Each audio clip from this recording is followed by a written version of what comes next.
हिंदू धर्म में अक्षय तृतीया का विशेष महत्व है। यह पर्व हर साल वैशाख मास के शुक्ल पक्ष की तृतीया तिथि को मनाई जाती है।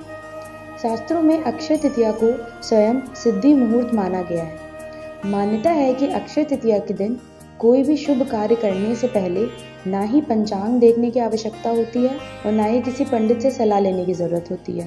तो पौराणिक ग्रंथों के अनुसार अक्षय तृतीया के दिन त्रेता युग का आरंभ हुआ था।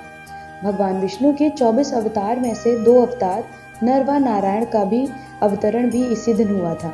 इसके अलावा भगवान विष्णु के ही एक और अवतार भगवान परशुराम जी का भी अवतरण भी इसी तिथि को हुआ था। अक्षय तृतीया के दिन भगवान श्री कृष्ण ने युधिष्ठिर को अक्षय पात्र दिया था, जिसमें कभी भी भोजन समाप्त नहीं होता। इस दिन भगवान विष्णु के चरणों से गंगा माँ अवतरित हुई थी। सतयुग, द्वापर युग और त्रेता युग की गणना का प्रारंभ इसी दिन से होती है, इसीलिए इसे कृतयुगा तिथि भी कहते हैं। प्रसिद्ध तीर्थ स्थल बद्रीनाथ नारायण के कपाट भी इसी तिथि से ही पुनः खुलते हैं। वृंदावन में स्थित श्री बांके बिहारी जी के मंदिर में भी केवल इसी दिन श्री कृष्ण के चरणों के दर्शन कराए जाते हैं। कलयुग के नकारात्मक प्रभाव से बचने के लिए इस दिन भगवान विष्णु जी की उपासना करके दान अवश्य करना चाहिए। ऐसा करने से अगले जन्म में समृद्धि और सुख की प्राप्ति होती है। पुराणों में लिखा है कि इस दिन पितृ को दिए जाने वाला तर्पण और पिंडदान बहुत फलदायी होता है। शास्त्रों के अनुसार इस दिन सोना, चांदी और कोई नया सामान खरीदना खास महत्व बताया गया है। सही मायने में अक्षय तृतीया अपने नाम के अनुरूप शुभ फल प्रदान करती है।